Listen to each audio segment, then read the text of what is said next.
Avatar-ku bu maxluq. Mana bu go'zallik timsolini turishini qaranglar azizlarim.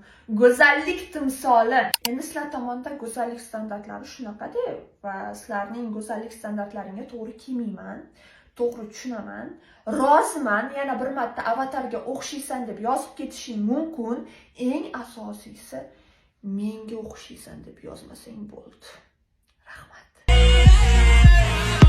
Диалоги тет-а-тет до утра зажили-были. От нее секретов нет. Maza qildik. Xarosdan emchaging kampirlar diki-dikinakan ekan. Azizlarim, shunday yozilgan nima qilayman? Voy bilin. Siz amakiga balo bormikan endi? Odnoklassnikingizda tinchgina o'tirmaysizmi Instagramda mani kommentariyalarimda yurmasdan? Basharangiz bittasi yerda davomi go'rda bo'lib yotibdi. Mana qavat-qavat bo'lib.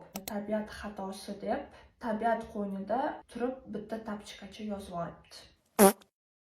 Tabiatdan nima kutishni bilmaymiz. Qish kuni quyosh charaqlab, yoz kuni qor yog'orishi mumkin. Lekin shu darajada chiroyli xato qilishini men ham kutmagandim bu. Xato qilsanglar azizlarim, shunday chiroyli xato qilinglar, shtop uyalib qolmasliklaring uchun. Xato qilishga yarashadigan bo'lib turibman-da bu. Bugun negativchilarga obzorimdan shu darajada kayfiyatim ko'tariladi deb o'ylamagandim azizlarim. Erkak maymundan ozgina farq qiladiganlarni aytadim. Mayli.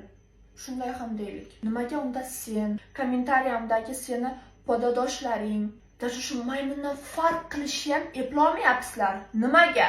Men gapirayotganimda bu erkagimizning ko'zi bittasi sizda, bittasi menda. Haqiqiy erkak birinchi navbatda o'zini hurmat qiladi. O'zini hurmat qilgan erkak esa g'irt begona qizlarning kommentariyasida og'ziga kelgan gapni o'ylamasdan, mantiqsiz, behayo, so'kishli, haqoratli kommentariyalar yozib qoldirib, keyin meni negativchilarga obzorimda chiqib, direktimda opajon iltimos bu videoni udalit qiling, iltimos meni kechiring deb ko'zini siydigini oqqizib o'tirmaydi. Mana qanaqa bo'ladi haqiqiy erkak. Mana bitta erkakning kommentariyasi. Rostdan jalab ekan bu. Kommentda ne to atvet qilsang topib. Nima deb o'ylaysizlar azizlarim? G'irt begona odamga, ya'ni menga bu cho'rt kelib shunaqa kommentariya qoldiryapti. Bu cho'rtga men nima yomonlik qilgan bo'lishim mumkin? Otasini oilasidan olib ketib qoldimmi?